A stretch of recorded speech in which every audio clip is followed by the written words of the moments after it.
ముందుగా ధ్యానాన్ని ఇంత సులభంగా పరిచయం చేసిన పత్రి మాస్టర్‌కి, కర్మధ్యానం, కర్మ విపాకం ద్వారా మన జీవితాన్ని మార్చుకునే అవకాశం ఇచ్చిన వంశీ మాస్టర్‌కి, మా గురువుగారైన హైమ మేడంకి నా ఆత్మ ప్రణామములు. 'జీవాత్మ ప్రపంచ నియమాలు' ఈ పుస్తకం చదవమని నన్ను ప్రోత్సహించిన ప్రతి ఒక్క ఆత్మ బంధువుకి, వింటున్న ప్రతి ఒక్క ఆత్మ బంధువుకి నా ఆత్మ ప్రణామములు. గత కొన్ని వారాలుగా జీవాత్మ ప్రపంచ నియమాలు చెప్పుకుంటున్నాం కదా ఫ్రెండ్స్. అయితే ఈరోజు మన టాపిక్ వచ్చేసి ఒక తల్లికి తన ఇద్దరు కుమారులు యాక్సిడెంట్ లో ఒకేసారి చనిపోతారు. ఆ ఇద్దరు కుమారుల తల్లికి ఉండడం వల్ల ఆమె భూమి మీద ఆ బాధతో బ్రతకలేదు అని చెప్పి ఆ ఇద్దరు పైకి వెళ్ళిన తర్వాత ఆత్మలోకంలో ఉన్నత సదాత్మలతోని అనుమతి తీసుకొని మళ్ళీ భూలోకంలో ఉన్న తన తల్లికి ప్రతిరోజు అంతరాత్మ ద్వారా కొన్ని సందేశాలు ఇస్తారు వాళ్ళిద్దరు. ఆ ఇచ్చిన సందేశాలని అమ్మ తన వరకే పెట్టుకోకుండా మనకందరికి భూమి మీద ఎలా జీవిస్తే ఎప్పుడైనా ఒక రోజు చనిపోవాల్సిందే. ఇక్కడ ఈ తాత్కాలిక జీవితం ఇది. భూమి ఒక పాఠశాల. ఇక్కడ మనం నేర్చుకోవడానికి, ఒక ఆత్మ అనుభవాలని పొందడానికి మాత్రమే ఇక్కడికి వస్తాము. మరి అన్ని ప్రాపంచికంలా అన్ని శాశ్వతం కాదు అని తెలుసు. కానీ తెలిసినా దాన్ని ఆచరించం. అట్లా ఎలా ఆచరించాలి, ఏవి వినాలి, ఏవి మాట్లాడాలి అనేది అమ్మ ప్రతి ఒక్క సందర్భంలో మనకి చాలా అద్భుతంగా వివరించింది. తన వరకే పెట్టుకోకుండా మనందరికీ కూడా పంచింది. ఆ అమ్మకి నిజంగా చాలా కృతజ్ఞతలు అనిపించింది నాకు. ఈరోజు మన టాపిక్ వచ్చేసి చెడు ఆత్మలు సదాత్మలని దారి తప్పిస్తాయి. ఇక్కడ చెడు మంచి అనేది ఏమీ లేదు. కానీ ఆ అంటే మనమే మనస్సు, హృదయం 2 ఉంటాయి కదా మనలో. మనసుతో ఆలోచించినప్పుడు భూమి మీద శరీరంతో పాటు మనసును కూడా తెచ్చుకుంటాం. మనసుతో ఆలోచించినప్పుడు కొన్ని స్వార్థపూరితమైన ఆలోచనలు, మనమే నెగ్గాలి, వాళ్ళేంటి అంటే ఎంతసేపు ఎదుటి వారి గురించే ఆలోచిస్తాం, ఎదుటి వారి తప్పులను గురించే ఆలోచిస్తాం.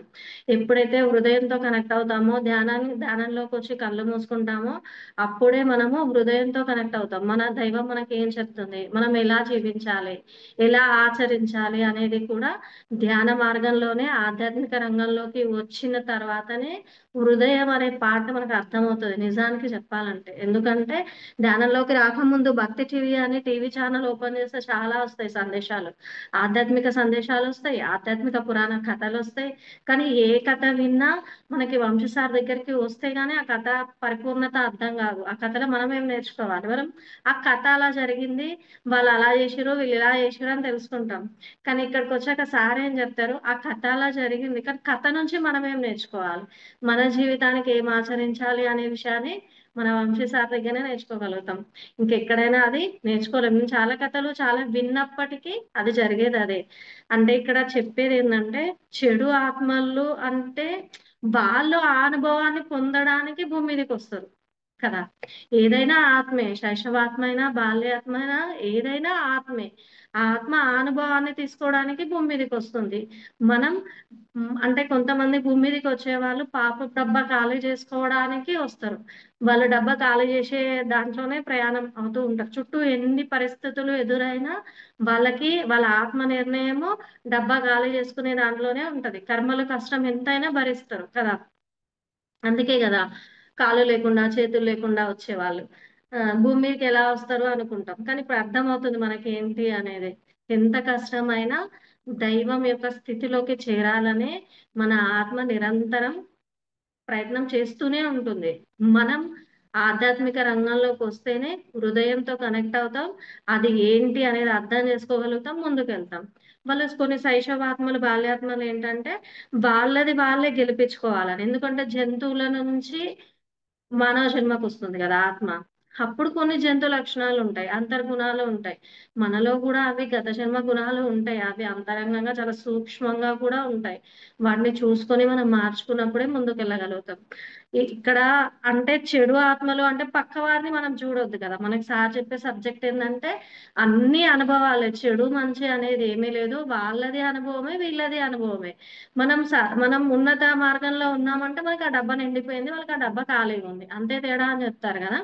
అదే మన సార్ చెప్పే సబ్జెక్ట్ నుంచే స్టార్ట్ చేసుకుందాం. ఇక్కడ అమ్మ చెప్పేది ఏంటంటే చాలా సదాత్మలు చెడు ఆత్మల ప్రభావానికి, మీ భూలోకంలోని చెడు మార్గాల ప్రభావానికి లోనై తప్పుదారిలో వెళ్తాయి. అంటే సాధన ఎంత చేసినా కూడా మన ప్రకృతి వల్ల, మన అహం ఉంటది గదా! మరి నేనే గెలవాలి అని అహంకారం వల్ల చెడు మార్గాల ప్రభావానికి లోనై తప్పుదారిలో వెళ్తున్నాయి.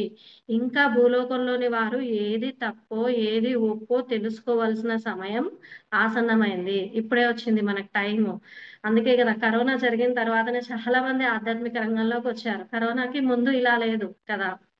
ఆత్మలోకంలో ఉన్న మేము, మీ లోకంలో మీ స్థితిని అర్థం చేసుకోగలం. ఎందుకంటే వాళ్ళ ఆత్మతోనే ఉంటారు గాబట్టి, హృదయంతో ఉంటారు. వాళ్ళకి మనసుండదు కాబట్టి, ఆ స్థితిని అర్థం చేసుకోగలుగుతారు. చెడు మీ లోకాన్ని ఎంతగా ప్రభావితం చేస్తుందంటే, సరైన దారిలో వెళ్ళడం మీకు చాలా కష్టమనిపిస్తుంది. అంతే గదా! మనకి డ్రీమ్‌లో 72 శాస్త్రాల దగ్గర తీసుకున్న సందేశాన్ని నిజ జీవితంలో ఆచరించాలంటే, మనం డ్రీమ్‌లో చూసుకున్నప్పుడు, విన్నప్పుడు చాలా ఈజీ అనిపిస్తుంది. అదే తీసుకొచ్చి ఇక్కడ ఆచరించాలంటే చాలా కష్టం అనిపిస్తుంది కదా! వీళ్ళు గూడా చెప్తున్నారు అదే కష్టమని. అందుకే మనకి కర్మ డబ్బా 20% ఉంటది. నాకైతే అర్థమైంది అదే. దైవికమైన సన్మార్గంలో నడిస్తే కష్టపడవలసి వస్తుందని తెలిసిన ఎంతో మంది ఉన్నారు. అయినా వారు సన్మార్గాన్నే అనుసరిస్తారు. ఇది వారి గొప్పతనం. ఎందుకంటే మనం గట్టిగా నిలబడ్డాం కదా! దైవికమైన సన్మార్గంలో నడవాలనుకునే సదాత్మలు కూడా కొన్ని ఉంటాయి. దుష్టాత్మలు, చెడు ఆత్మలు తమపై ప్రతీకారం తీర్చుకుంటారని, వేధిస్తాయని, హాని చేస్తాయని భయపడి వీరు సన్మార్గానికి దూరంగా ఉంటారట. అంటే ఎదుటి వాళ్ళ వల్ల మనం ఇలా ఉంటే ఏం జరుగుతుందో, వాళ్ళ వల్ల కొన్ని గొడవలు ఎలా వస్తాయో అని చెప్పి వాళ్ళు సన్మార్గానికి దూరంగా ఉండే ఆత్మలు కూడా ఉంటాయి. ఈ ఆత్మలు తెలుసుకోవాల్సిన విషయం ఏమిటంటే, భూమి మీద మనం ఎంత స్ట్రాంగ్ నిర్ణయం తీసుకోవాలి అంటే వీళ్ళు చెప్తున్నారు. భూలోకంలోని దుష్ట వ్యక్తి చేతిలో అనుభవించే ప్రతీకారం, హానిలను నిమ్నావరణలో ఉండే స్థితితో పోలిస్తే పెద్ద బాధ అనిపించదట. పునర్జన్మించడానికి ముందు ఆత్మలోకంలో తమ ఉన్నత స్థితికి చేరాలంటే భూలోకంలో వందలాది ఏళ్లుండాలని, ఎన్నో జన్మలెత్తాలని వారు తెలుసుకోవాలి. అంటే చేసేటప్పుడే మనం ఆలోచించాలి. వాళ్ళకు నాకు డ్రీమొచ్చింది నైట్. డ్రీమ్‌లో ఏందంటే నేను చిన్నప్పుడు మొక్కులు మొక్కుతాం గదా! పిల్లలు గావాలని, అది గావాలని మొక్కులు మొక్కాను. అది తీర్చేటప్పుడు బాధపడుతున్నా. ఆ డ్రీమ్‌లో బ్లాకే చూపిచ్చారు. నాకు అర్థమవుతుంది అది స్పష్టంగా. కానీ ఒక పాయింట్ ఒక వ్యక్తి ఏమంటున్నాడంటే, "నువ్వు మొక్కు మొక్కేటప్పుడు మొక్కేసినావు. పనయిపోయింది. మరి దాని తర్వాత తీర్చాలంటే అది ఎలా ఉందో అలానే పెట్టుకోవాలి గదా! ఇప్పుడు ఆలోచిస్తే ఏమొస్తది? మొక్కే ముందు చేయాలి గదా! అంటే పని చేసే ముందు మనం ఏది సరైన పని చేయాలా? ఏది సరైన ఆలోచించాలా? సరైనది మాట్లాడాలా? అనేది చెయ్యక ముందు చేయాలి. చేసిన తర్వాత ఏం చేయలేం గదా! దాని ఫలితాన్ని కంపల్సరీ అనుభవించాల్సిందే గదా! అదే వీళ్ళు గూడా చెప్తున్నారు. వారికేం లభిస్తుందో వారు గ్రహిస్తే దుష్ట శక్తి ప్రతీకారానికి, వేధింపుకి వారు భయపడరు. భయంతో దూరం ఉంటున్నామట. కానీ ఆ భయం వద్దు అని జెప్తున్నారు. వారు ఈ విషయం తెలుసుకోవడం అత్యవసరం.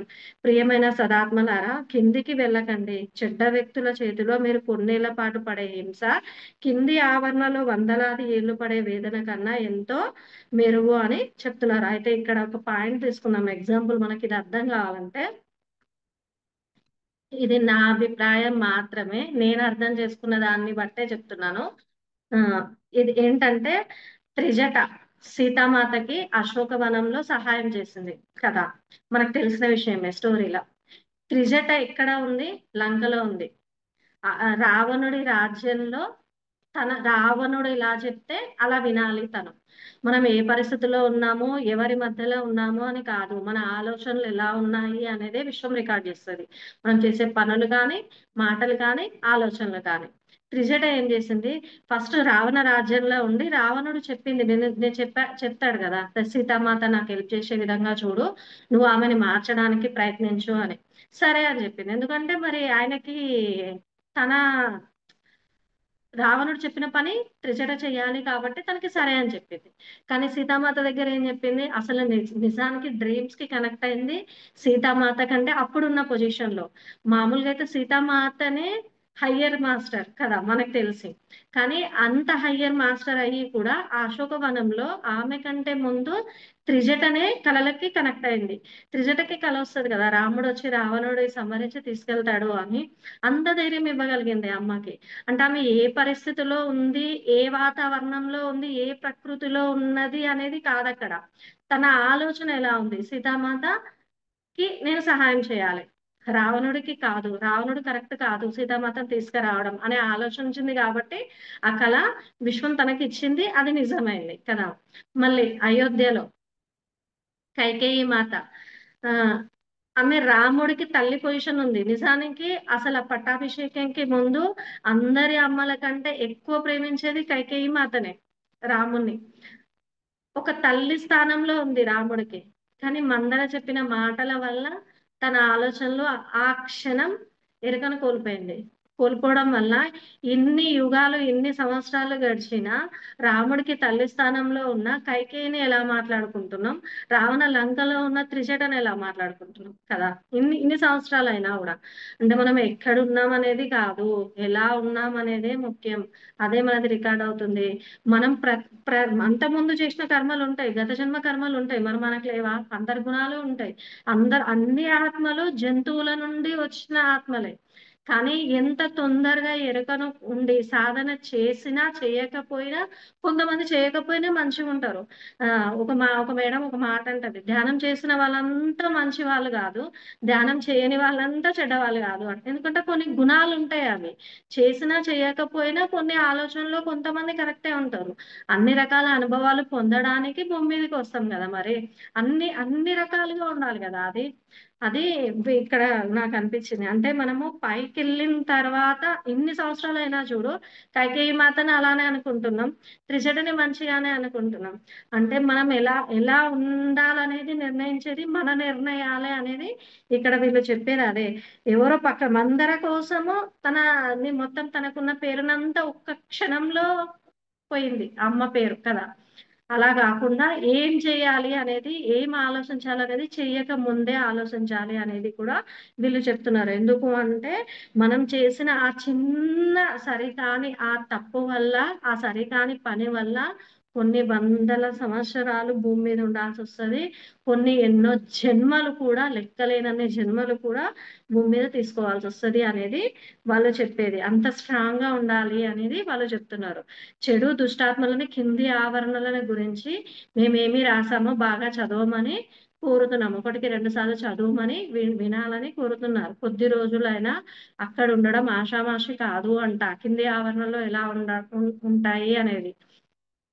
ఆత్మలోకంలో. అటువంటిది వందలాది ఏళ్ళు ఎలా ఉంటారు మీరు? ఇక్కడనే ఇదుంది గదా ప్రాబ్లమ్. అక్కడెలా ఉంటారు అని. అయినా గాని ఇంకా మీరు చెడు మార్గంలో నడవాలనుకుంటే అది మీ ఇష్టం. అంతే గదా మరి.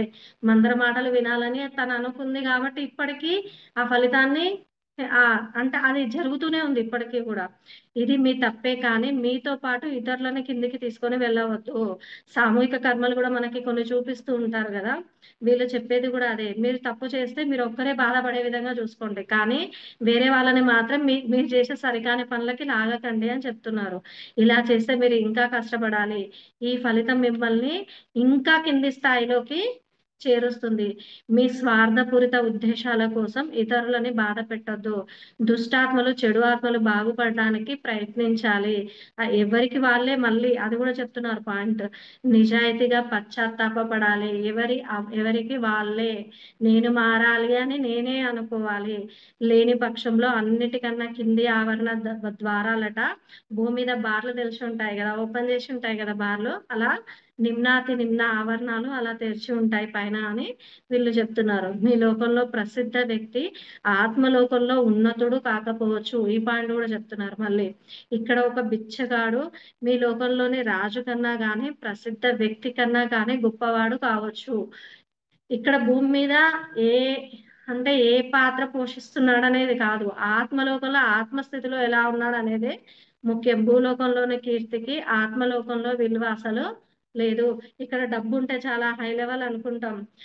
రాజకీయాలలో చీఫ్ మినిస్టర్, ప్రైమ్ మినిస్టర్ ఆ పోస్టు ఎమ్మెల్యేలు అనంగానే అబ్బా! అని గౌరవిస్తాం. కానీ వాళ్ళ ఆత్మస్థితికే ఆత్మలోకంలో విలువ ఉంది. భూలోకంలో ఉన్న కీర్తికి ఆత్మలోకంలో విలువ లేదు అని చెప్తున్నారు. భూలోకంలో కొన్నేళ్ల పాటు వచ్చే కీర్తిని ఆస్వాదించడం కోసం భయంకరమైన నిమ్నావరణలో, అంధకారంలో వందలాది ఏళ్లుగా మగ్గిపోవడానికి ఎవ్వరు సిద్ధంగా ఉండరని మా విశ్వాసం. ఇతర ఆత్మలని కింది ఆవరణలకి రాకుండా మీరు ఇతర ఆత్మలని కూడా పైకి తీసుకెళ్ళడానికి ప్రయత్నించాలి. అంటే ప్రయత్నం చేయమంటున్నారు వినే వాళ్ళకి. అమ్మ నువ్వు చేసేది సరికాదు. ఇలా చెయ్యి, ఇలా తెలుసుకో అని చెప్పాలి. చెప్పేంత వరకే మన పని అని వాళ్ళు చెప్తున్నారు. వారిని కిందికి తెస్తే వారికన్నా మీరెక్కువ బాధలు అనుభవిస్తారు. అందుకే డ్రీమ్స్‌లో గూడా సార్ సబ్జెక్ట్ చెప్పేటప్పుడు వంశీ సార్ అంటారు. ఒక్క కల ఒక జీవితాన్ని మారుస్తుంది అని. ఆ ఎదుటి వ్యక్తి ఆ కల నిర్ణయం మనం తప్పుడు నిర్ణయాలిస్తే వాళ్ళ జీవితమే అది మిస్ అవుతారు గదా! అందుకనే ఇక్కడ వీళ్ళు గూడా అదే చెప్తున్నారు. ఒక వ్యక్తిని కింది ఆవరణలకి రాకుండా మీరు పైకి తీసుకెళ్ళడానికి ప్రయత్నించండి. అంటే ధ్యాన మార్గంలోకి, ఆధ్యాత్మిక రంగంలోకి తీసుకురావడానికి మనం గైడ్ జేయాలి. కానీ వాళ్ళకొచ్చే డ్రీమ్స్ వల్ల మనకి తెలిసి తెలియకుండా నిర్ణయాలు ఇస్తే అది వాళ్ళకంటే ఎక్కువ ఫలితం మనకే ఉంటుందంట. కిందికి తెస్తే వారికన్నా ఎక్కువ బాధలని మనమే పడతాం. చెప్పిన వాళ్ళే. ఎందుకంటే సరికాని నిర్ణయాలు ఇస్తాం గదా! మీరు కిందికి తెచ్చిన ఆత్మ కూడా బాధపడుతుంది. కానీ మీకన్నా తక్కువ బాధపడుతుంది. మా సలహాని, మార్గదర్శకత్వాన్ని పాటించడం కానీ, నిర్లక్ష్యం చేయడం కానీ మీ ఇష్టం. అంటే చెప్పేది నిజం చాలా నిప్పు లాంటిది కదా! కొన్ని నిర్ణయాలు చెప్పినప్పుడు అలానే ఉంటది గదా! మేము చెప్పేది చెప్పాం. ఇంకా దాన్ని నిర్ణయించుకునేది మీరే. నిర్లక్ష్యం చేయాలన్నా అది మీ ఇష్టం. దీన్ని మార్గదర్శకత్వంగా తీసుకోవాలన్నా, పాటించాలన్నా, ఆచరించాలన్నా మీ ఇష్టమని వీళ్ళు చెప్తున్నారు. కానీ మనము సారు ఆత్మస్థితుల స్టోరీలో బాల్యాత్మలు శైశవాత్మల గురించి చెప్పినప్పుడు దేవుడున్నాడని వాళ్ళు నమ్మరు. కానీ యవ్వనాత్మలకొచ్చేసరికి మనం ఇటు, అటు ఉంటాం. మనకి అర్థం గాదు. ఇటెళ్ళాలా, అటెళ్ళాలా. ఇప్పటికి ఇన్ని విన్నా గూడా నేను గూడా చాలా సందర్భాలు చాలా వరకి పోతూనే ఉంటా. పడిపోతూనే ఉంటా. కానీ ఒక సందేశం ఏదో ఒక రూపంలో అందివ్వబడతది. ఆ సందేశాన్ని ఎప్పుడైతే మనం తీసుకోగలుగుతామో అప్పుడు ఇంకా కొంచెం ముందుకెళ్ళడానికి అంటే కిందికి పడకుండా మనల్ని మనం కాపాడుకోవడానికి అది వస్తది. ఒక చిన్న కథ. మామిడి మాయ చెట్టు. ఒకతడు అంటే ప్రకృతి గూడా మనం చేసే ప్రతి పనిని రికార్డ్ చేస్తుంది అని మనం అంటాం గదా! దానికి ఒక చిన్న కథ ఏంటంటే, ఒక వ్యక్తి కట్టెలమ్ముకుంటూ అడవిలోకెళ్ళి కట్టెలమ్ముకుంటూ ఆహ్, జీవనం సాగిస్తూ ఉంటాడు. మరి బ్రతకడానికి ఏదో ఒక పని గావాలి గదా! ఆ కట్టెలమ్ముతూ ఉంటే ఒక మామిడి చెట్టు అతడికి టెస్ట్ పెడతది. వీడు కట్టెలు చెట్లనన్నీ కొట్టి, కట్టెలు కష్టపడి కొట్టి తీసుకెళ్ళి చాలా తక్కువ సంపాదన ఉంటది అతడికి. అయితే మాయ మా మా దాని పేరు మామిడి చెట్టువే కానీ మాయ అని పెట్టారు. మనకి కూడా నిత్య జీవితంలో ప్రతి నిమిషంలో మాయ అడ్డుకుంటూనే ఉంటది గదా! అట్లా మామిడి చెట్టు అతడు చేసే పనులని చూసి, నేను ఈరోజు ఆ చెట్టు అనుకుంటదంట. ఈరోజు మామిడి పళ్ళని బాగా కాస్తా, ఇతడికి ఒక వారం, 10 రోజులు బాగా కాసి ఇతన్ని పరీక్షిస్తా అనుకుంటదంట మామిడి చెట్టు. ఆ సీజన్ అది. కానీ చెట్టుకి పండ్లు గూడా చాలా కాస్తాయి. చెట్టు అనుకుంది గదా! నేను పళ్ళెక్కువ కాస్తాను అని. ఇంకా చాలా విపరీతంగా పళ్ళొస్తాయట. ఆ కట్టెలు అమ్ముకున్న దానికంటే, ఆ చెట్టు కాకున్న పళ్ళు తీసుకెళ్ళి అమ్ముకుంటే చాలా డబ్బులొస్తాయి నాకు అని అడవిలో గదా! మరెవరు చూడరు గదా! ఆ పళ్ళన్నీ చెట్టుకునే పళ్ళన్నీ తీసుకొని, ఈ కట్టెలకి బదులు పండ్లే మామిడి పండ్లు ఒక బుట్టలో కట్టెలు ఒక బుట్టలో కొన్ని రోజులు వ్యాపారం జేస్తాడు. కట్టెలు, మామిడి పండ్లు కొద్ది కొద్ది రోజులు. కానీ కట్టెల కంటే కూడా మామిడి పళ్ళ దాంట్లోనే ఆయనకి ఆదాయం ఎక్కువొస్తుంది. ఇంకా తల్లిదండ్రులుంటారు తనకి. తల్లిదండ్రులుంటే ఇంక తనకి అ అత్యాశ వచ్చేస్తది. డబ్బును చూడంగానే వచ్చేస్తుంది గదా! ఇంకా తల్లిదండ్రులకి గూడా మామిడి పండ్లు ఒక పండు తిను అని గూడా పెట్టడట. పెట్టకుండా అది అమ్ముకుంటే ఇంకెక్కువొస్తాయి గదా డబ్బులని జెప్పి, తల్లిదండ్రులకు గూడా పెట్టకుండా ఒక భార్య తనే ఆ డబ్బులు పోగేసుకుంటూ వెళ్తది. మరి అన్ని పరీక్షిస్తది గదా! చెట్టే ఇచ్చింది పళ్ళు, చెట్టు చూడదా? నువ్వు కన్న తల్లిదండ్రులకు గూడా పెట్టకుండా, నీ పిల్లలకి పెట్టకుండా, నువ్వు నీ భార్య తినుకుంటూ ఈ సంపాదన కోసం ఇలా జేస్తున్నారా అని చెప్పి మామిడి చెట్టు ఒకరోజు ఆహ్, కాయదు. పళ్ళని కాయదు. ఆ చెట్టే అనుకుంటది గదా! కథ అలా చెప్పబడింది. చెట్టే అనుకుంటది కాబట్టి ఒకరోజు కాయలన్నీ కాయవంట. ఇంక విపరీతమైన కోపమొస్తది. ఎందుకంటే ధనార్జనలో ఉన్నాడు గదా! అత్యాశలో ఉన్నాడు గదా! ధనం సంపాదించుకుంటూ. ఎందుకు ఈరోజు కాయలేదు అని చెప్పి ఒక కట్ట తీసుకొచ్చి ఆ వేరు ఆ చెట్టు దగ్గర ఉంటే కాలికి ఆ వేరు కొంచెం తాకినట్టు అవుతది అంతే అతడికి. "నువ్వు ఈరోజు పళ్ళు కాయలేదు. నా కాలికి ఇంకా దెబ్బ తగిలిస్తావా?" అని చెప్పి ఆ వేరుని కట్ చేస్తాడట. కట్ చేసేటప్పుడు ఆ మాయ చెట్టు మాట్లాడుతుంది. మాయ చెట్టు గదా మరి. ఓరి దుర్మార్గుడా, నువ్వు ఇలా చేసావా? నేను నీకు పల్లి ఇన్ని రోజులు ఇచ్చిన నాకు కృతజ్ఞత గూడా నీకు లేదా? నేను జస్ట్ వేరు తాకింది నీ కాలికి, దానికే నాకు వేరునే కట్ చేసుకుంటావా? వేరుని కట్ చేస్తే నీకేమొస్తది? కట్ చేయకుండా ఉన్నా మళ్ళీ సంవత్సరంలో మళ్ళీ మామిడి పండ్లు వచ్చినప్పుడన్నా నేను కాసి ఇస్తాను గదా నీకు అని అడుగుతది మామి. నాకేమొద్దు అవన్నీ, నువ్వు కాయడం, కాయకపోవడం నాకెందుకు? ఇప్పటి నుంచే నాకు ఆదాయం లేకుండా చేశావు నువ్వు. నాకు చాలా కోపం ఉంది నీ మీద అని విపరీతమైన కోపంతో ఈర్ష్య-ద్వేషాలతోనే ఆ చెట్టు మీద చాలా నిందిస్తదట. ఆ చెట్టుకి చాలా కోపం వస్తది. మాయ చెట్టు గదా! సరే, నీకు ధనవంతుడిని చేస్తా. నీకు ధనవంతుడు కావాలనే అత్యాశతోనే గదా నన్నిన్ని తిట్టి నా వేరుని కట్ చేశావు. నిన్ను ధనవంతుడిని చేస్తా.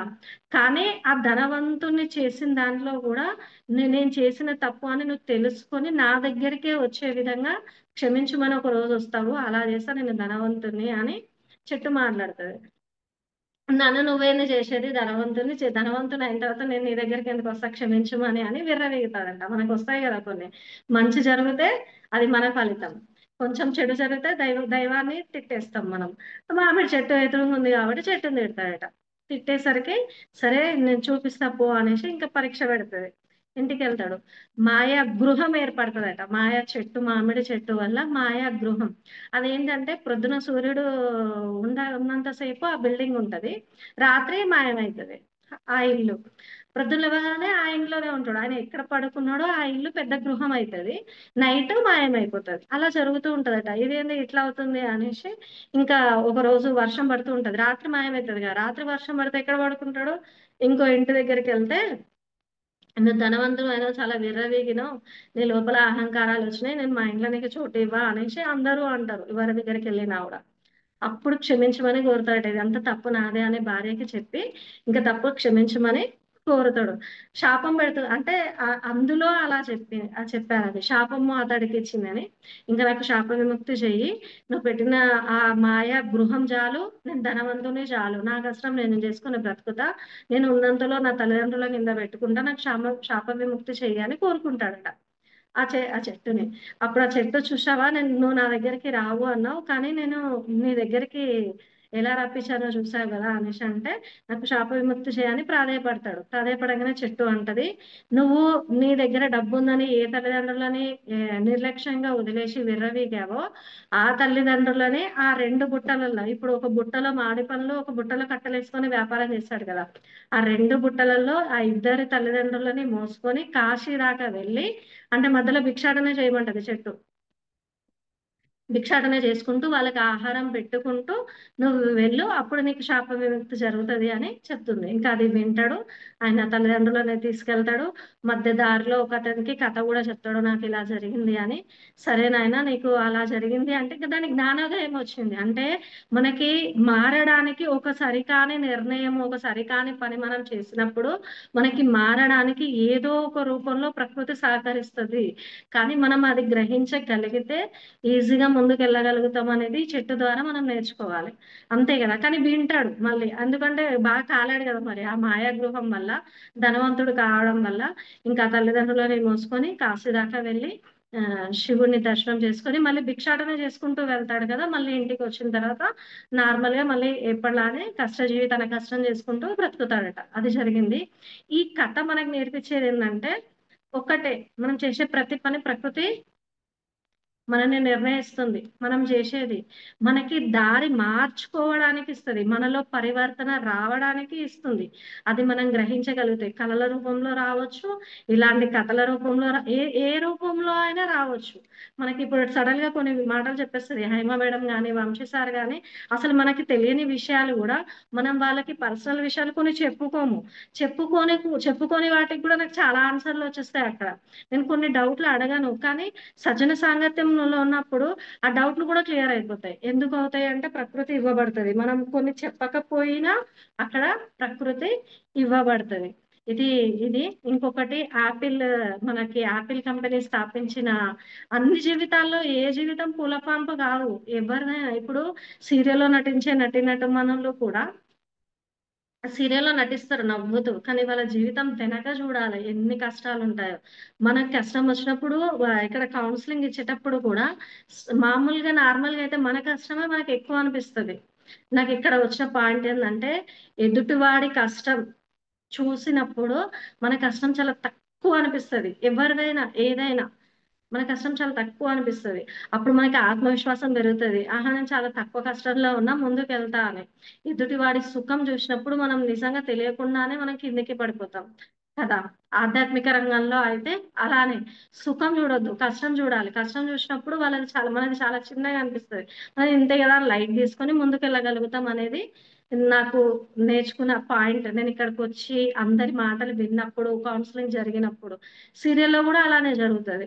ఇక్కడ యాపిల్ కంపెనీ సా సా స్థాపించిన ఈయన పేరు స్టీవ్ జాబ్స్ అట. ఇతడికి కన్న తల్లిదండ్రులు కూడా అతన్ని పెంచే పొజిషన్ లేక అంటే పేదరికంలో ఉన్నారట. అంత పేదరికంలో ఉండి ఈ బాబుని పెంచలేక వేరే దంపతులకి దత్తతిస్తారట అతన్ని. ఆ పెంచుకున్న వాళ్ళు కూడా ఇతన్ని చదివించలేక, "వద్దు నాయనా నువ్వు పని చేసుకొని జీవించు. మేము నిన్ను చదివించలేము" అని మొఖం మీద చెప్పేస్తారట అతన్ని. స్టీవ్ జాబ్స్ అట అతని పేరు. యాపిల్ కంపెనీ స్థాపించాడు. డబ్బు కోసం ఆ డిగ్రీ గూడా, ఆ చదువు గూడా మధ్యలోనే మానేసి, డబ్బు కోసం కోక్ బాటిలని అమ్ముతాడట. అమ్మి అట్లా జీవితం సాగిస్తాడు. ఆయనకి ఉండడానికి రూమ్ లేకుండా స్నేహితుల రూమ్‌లో నేలపై పడుకునేవాడట. మళ్ళీ ఒక్క పూట కడుపు నిండడం కోసం Hare Krishna temple, ISKCON temples ఉంటాయి గదా! ఆ టెంపుల్‌కి అతడు ఆహ్, ఉన్న ప్లేస్ నుంచి, ఉన్న స్థలం నుంచి 7 మైళ్ళు నడుచుకుంటూ ముందుకెళ్తాడట. చూడండి ఆయన కష్టం ఎంతుందో. ఇతడికి ఇంత కష్టపడి పెంచుకుంటాడు. మళ్ళీ లాస్ట్‌కి కూడా కర్మ క్యాన్సర్ రూపంలో వచ్చి చనిపోతాడట. కానీ సాధించాడు మొత్తానికి. ఏదో ఒక రోజు చనిపోతాం. ఎలా బ్రతికినా ఏదో ఒక రోజు చావాల్సిందే. మరి ఇక్కడ అక్కడ తిరుగుతాం గదా! మన ప్రయాణం అదే గదా! భూమి మీదకి రావడం, పైలోకానికి పోవడం. కానీ ఎన్ని వచ్చినా అతడు కొన్ని పాయింట్స్ ఇచ్చాడు.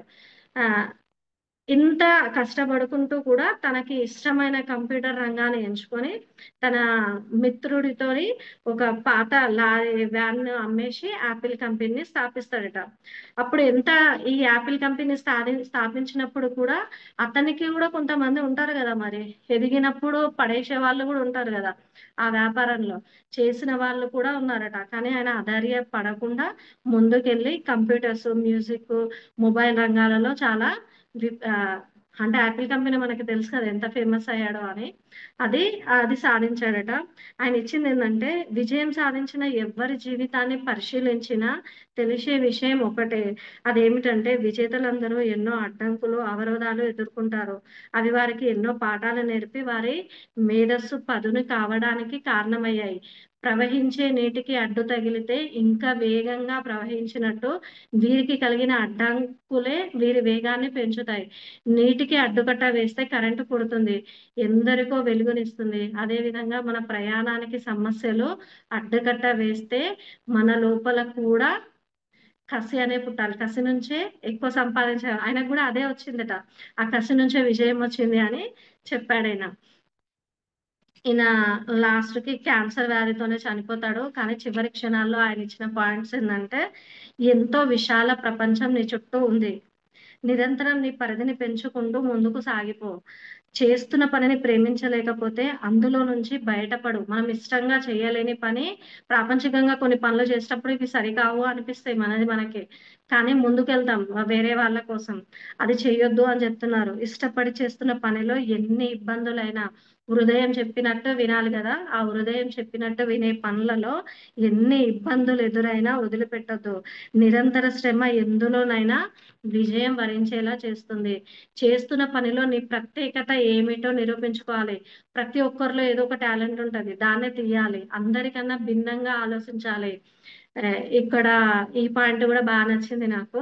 వ్యక్తిగతంగా సాధించలేని లక్ష్యాలని సమిష్టంగా సాధించగలుగుతాం. నీ చుట్టూ నీ ఆలోచనలను ఏకీభవించే వారిని సమీకరించు. మన వాళ్ళు గూడా చెప్తారు గదా! సజ్జన సాంగత్యం చేయాలి. అక్కడనే పాయింట్స్ ఎక్కువ నేర్చుకోగలుగుతాం. జ్ఞానాన్ని తీసుకోగలుగుతామని. వ్యక్తి కన్నా ఒకే ఆలోచనలున్న గ్రూపు ఎక్కువ ఫలితాలని సాధించగలదు అని చెప్తున్నాడాయన. సజ్జన సాంగత్యం ప్రతిరోజు చేయాలి అని. అంటే మనలాగా ఆలోచించే ఆలోచనలు ఉన్న వాళ్ళనే ఏకీభవించాలి. వాళ్ళతోనే ఎక్కువ టైం గడపాలి అనేది ఈయన పాయింట్. ఎన్ని అవాంతరాలు ఎదురైనా నీ మీద నీకు విశ్వాసం సడలిపోనీయకు. సంతృప్తి నిన్ను భావి విజయాలకి దూరం చేస్తుంది. అంటే ఆధ్యాత్మిక రంగంలో మనకి ఇది చాలు అనేది ఉండొద్దు. ప్రాపంచిక రంగంలో ఎంత ఉన్నా తృప్తి చెందాలి. మనకి ఇది చాలు అని. ఎందుకంటే శాశ్వతం కాదు కాబట్టి. కానీ ఆధ్యాత్మిక రంగంలో ఎంత మెత్తుకు ఎదిగినా సంతృప్తి అనేది ఉండొద్దట. ఎందుకంటే అది విజయాలకి దూరం చేస్తుంది. పరిపక్వత అనేది ఎందులోనూ ఎవ్వరికీ సాధ్యం కాదు. మళ్ళీ ఈ పాయింట్ కూడా ఇస్తున్నారు. పరిపూర్ణత అనేది రాదు. ఆధ్యాత్మిక రంగం చాలా విశాలమైన ప్రపంచం అది. అది ఎంత తెలుసుకున్నా ఇంకా ఉంటది. కాలంతో పాటుగా అన్ని మారుతాయి. నీవు మారాలి, నీ ఆలోచన మారాలి, ప్రవర్తన మారాలి, చేసే పనులు మారాలి. మెయిన్ మార్చుకోవాల్సింది మాట తీరు మారాలి. నిరంతరం రగులుతున్న హృదయం మాత్రమే నిన్ను విజయం వైపు నడిపిస్తుంది. అంటే వంశీసారి ఒక పాయింట్ ఇస్తారు కదా, నువ్వు ఈ జన్మలో తీసుకునే అవమానాలు మళ్ళీ జన్మకి రావద్దు అని. ఈయన ఇచ్చే పాయింట్ కూడా అదే. నిరంతరం రగులుతున్న హృదయం మాత్రమే నిన్ను విజయం వైపు నడిపిస్తుంది. మళ్ళీ భూమి మీదకి వస్తే ఇంకా ఉన్నత సదాత్మగానే రావాలి. గట్టిగా అనుకోవాలి అది. ఇతరులు నీ గురించి ఏమనుకుంటున్నారో పట్టించుకోవద్దు. నీ హృదయాన్ని నమ్ము. నీలో నిరంతరం వినిపించే అంతర్వాణిని, వాయిస్ ని నమ్మాలట. అంటే మన అంతరంగం ఏం చెప్తుంది అనేది నమ్మాలి. నీవు ఏమి కాదలుచుకున్నావో ఇతరుల కంటే వాటికే బాగా తెలుసు. అంటే చుట్టూ ఉన్న మన ప్రకృతికి కానీ మన బంధాలకి కానీ మనం ఏంటో తెలియదు. అది తెలియాల్సిన అవసరం కూడా లేదు కదా. మనకు కావాల్సింది బాబా దగ్గర ఒరిజినల్ సర్టిఫికేటే కావాలి. ఆ ఒరిజినల్ సర్టిఫికేట్ కావాలి అంటే మన ఆలోచనలో హృదయం చెప్పినట్టు వినాలి. అంతర్వాణి వాయిస్ ని నమ్మాలి. ఏమి కాదలుచుకున్నావో దానికే ఎక్కువ తెలుసు. ఇక్కడ ఈ విషయం కూడా పత్రి సారు మనకి విజయం సాధించిన పత్రి సారే తెలుసు కదా. మరి ధ్యాన మార్గం కనిపెట్టినప్పుడు తన కుటుంబ సభ్యుల నుంచి ఎన్ని నిందలు వచ్చాయో, ఎన్ని అవమానాలు వచ్చాయో, ఎన్ని అపనిందలు ఎదుర్కొన్నారో సారికే తెలుసు కదా. తన భార్యే పిల్లలే ఆ మొన్న ఒక మాటలు నేను సార జీవిత చరిత్రలో చదివిన. అమ్మ అనుకుని సాధారణంగా ఆలోచించేది, నేను చేసుకుంది లవ్ మ్యారేజ్, ఇద్దరు ఆడపిల్లలకి తండ్రి, ఈయనేంటి ఉన్న జాబును మానుకొని ధ్యానం అని కళ్ళు మూసుకోమని ఇంటింటికి పోయి చెప్తాడు, మరి నేను నా బిడ్డలు ఎలా బతకాలి అనుకుందంట ఆ తల్లి. కానీ ఆ అమ్మని కూడా మార్చగలిగింది విశ్వం కదా. ఇక్కడ మన సుకన్య మేడం, మనం చూస్తున్న సుకన్య మేడం ఎన్ని ఎదుర్కొందో, ఎన్ని అవమానాలు ఎదుర్కొంటే ఈ స్టేజ్కి వచ్చారు. ఇప్పుడున్న వంశీసార్ని మేడంని కాదు మనం చూడాల్సింది, వాళ్ళు ఈ మార్గంలోకి వచ్చినప్పుడు వాళ్ళు ఎదుర్కొన్న అవమానాలని చూడాలి, ఆ కష్టాలని చూడాలి. ఎందుకంటే కుటుంబంలో ఉన్న నలుగురు ఐదుగురిని సంతృప్తి పరచాలంటేనే మనం అవి ఎదుర్కోలేక ఆ ప్రాపంచిక డబ్బని ఖాళీ చేసుకోవడానికే ఆధ్యాత్మిక రంగంలోకి వచ్చినాం కదా. మరి ఇక్కడికి వచ్చినప్పుడు ఎదుటివాడి కష్టం చూస్తేనే మనం ముందుకెళ్ళగలుగుతాం. ఇప్పుడున్న వంశసాన్ని చూస్తే ముందుకెళ్ళలేము. ఎందుకంటే ఎన్నిటిని ఎదుర్కొంటే సార్ ఇక్కడికి వచ్చారు, ఎన్ని అవమానాలని భరిస్తే వచ్చారు కదా. అవన్నీ చూడగలిగితే మనకు అర్థమవుతాయి. మనని మనం చూసుకుంటేనే అర్థమవుతాయి. ఎందుకంటే ప్రొద్దున లేస్తే రాత్రి పడుకునేంతసేపు అవే ఉంటాయి కాబట్టి మనకి ఈజీగా అర్థమవుతాయి. వాటిని గట్టిగా పట్టుకోగలిగితే అప్పుడు మనకి హృదయం, మనసు ఏం చెప్తుంది, హృదయం ఏం చెప్తుంది అని ఈజీగా తేడా కనుక్కోగలుగుతాం. అప్పుడు ముందుకెళ్ళగలుగుతాం. మనం ఇక్కడ వీళ్ళు చెప్పేది ఒకటే, నువ్వు చేసే చిన్న తప్పు వల్ల భూమి మీద ఎన్నో జన్మలు తీసుకోవాల్సి వస్తుంది. ఎన్నో ఏళ్ళు, ఎక్కువ సంవత్సరాలు బాధపడాల్సి వస్తుంది. ఆ బాధ కన్నా నువ్వు చేసే చిన్న చిన్న పొరపాట్లని మానగలిగితే, నీకు నువ్వు మార్చుకోగలిగితే నువ్వు ఉన్నత స్థితిలోనే ఉంటావు అనేసి వీళ్ళు చెప్తున్నారు. ఇది చెప్పాలనుకుంది. Okay friends, thank you. మరి విన్న ప్రతి ఒక్క ఆత్మబంధువుకి నా కృతజ్ఞతలు. ఒక్కటే, మనకి చెయ్యాలనిపించినప్పుడు ఏ పని చేయాలన్నా, ఏ ఆలోచించాలన్నా, ఏ మాట మాట్లాడాలన్నా చెయ్యక ముందే ఆలోచించాలి. చేసిన తర్వాత దానికి ఫలితాన్ని అనుభవించాల్సింది మనమే కాబట్టి మనం స్ట్రాంగ్ నిర్ణయం అనేది చెయ్యక ముందే తీసుకోవాలి అనేది వీళ్ళు చెప్తున్నారు. ఇది ఈరోజు. Okay friends, thank you madam. నాకు అంటే బాబా ఈ అవకాశాన్ని ఇచ్చిన బాబాకి, మేడంకి నా కృతజ్ఞతలు. వింటున్న ప్రతి ఒక్క ఆత్మబంధువుకి నా కృతజ్ఞతలు. Thank you friends.